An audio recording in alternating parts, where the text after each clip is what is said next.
हाँ बेटा, आप लोगों को नंबर्स पता है 1 to 100? चलो आज हम नंबर्स जो है स्मॉल नंबर और बिग नंबर देखेंगे। चलो 8 नंबर किसके पास है, जल्दी से आ जाओ। 8 नंबर, वेरी गुड। 26 नंबर किसके पास है, आ जाओ। और 5 नंबर, चलो हाँ अपने नंबर दिखाओ सब बच्चों को। दिख रहा है आप लोगों को बेटा? चलो कौन सा नंबर है स्टार्टिंग में? 5। इसके बाद वेरी गुड। ये कौन से ऑर्डर में खड़े हैं ये, है ना? असेंडिंग में सबसे पहले नंबर कौन सा होता है? हाँ, कौन सा नंबर? Small number. ये कौन सा ऑर्डर है?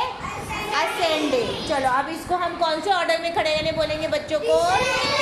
डिसेंडिंग में। चलो जल्दी से डिसेंडिंग हो जाओ। Very good. अब कौन सा नंबर है देखो यहाँ पर?